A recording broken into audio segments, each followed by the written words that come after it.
So we come to the second part of the invitation.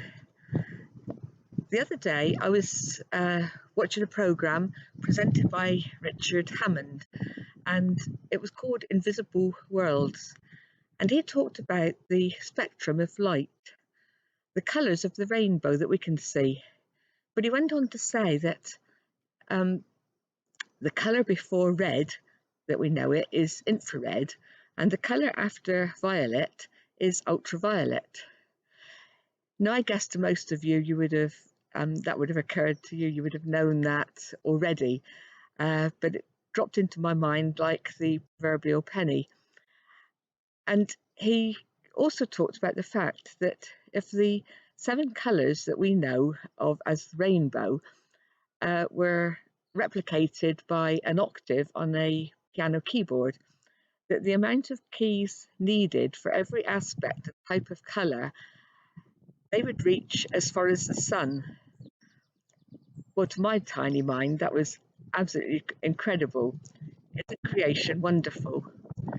He went on to talk about the flowers and the difference between how we see them and how insects and bees see them.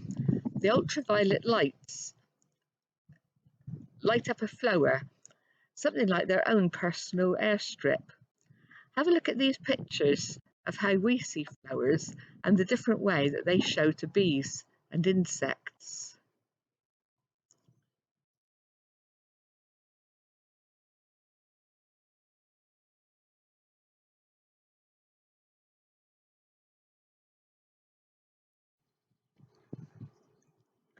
If God makes it so easy for insects to see their targets, why doesn't He show us clearly the way to get to heaven? Jesus talked in parables or stories when He was here on earth. In Luke 15, He talked about 2 sons. One of them, the youngest, asked his father if he could have his inheritance that was lined up for him, as he wanted to enjoy it whilst he was still young enough. He didn't want to wait until his father had passed away. He wanted it now. So the father divided his possessions and gave the youngest son his share of the worth. But before long, the younger son left home and went off to a far country. I guess he was hoping and planning to enjoy himself and not be recognised. We read that he spent everything he had on good living. He wasted it all, not considering a time in the future when he may need money or possessions to live on. But the time came when the young man's resources had gone, and he found his new friends had as well. He was lonely, hungry, and lost. He found a farmer and he pleaded for a job, feeding pigs, the lowest job of the low in that culture. He even asked for the pig's food to eat because he was so hungry. We don't know how long it took, but suddenly he came to his senses. He remembered that even the workers on his father's farm were given 3 meals a day. I will go, he said, and plead with my father to take me on as one of his hired hands. I will say sorry for being greedy and say that I am not worthy to be called your son anymore. I would have thought that the father would be going about his work, about his business, but we read that the father saw him coming from a long way off, and he ran to meet him. He didn't say to himself, "Oh, well, my son went off, he can jolly well make his own way back again.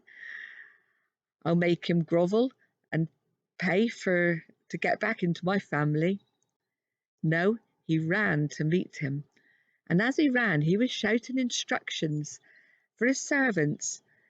Go and get clothes for him to wear, get sandals for his feet, get a ring for his finger, and kill that biggest heifer that we have.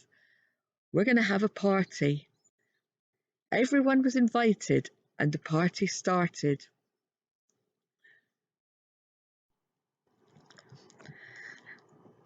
As the father ran, he was shouting to his servants, "My son is home, given up for dead, but he is alive again." And it reminds us that we all have an invitation to join the party that God is preparing for all of us. I asked the question earlier, why doesn't God show us the way to heaven? But Jesus came to show us the way. His disciple Thomas asked Jesus one day, "Lord, we don't know where you're going, so how can we know the way?" Jesus had replied to him, "I am the way, the truth, and the life. No one comes to the Father except by believing in me." Going back to the question, why doesn't God clearly show us his desire for our lives? In just the same way as the Father that we were talking about just now, God is watching out for us. Whatever wrong things we have done in our lives, if we ask for his forgiveness, God will run to meet us and welcome us into his open arms. If we look for him, we see Jesus in creation, in the Bible, in everything we do. He is here with us, looking out for us and inviting us to the biggest and best party ever, heaven.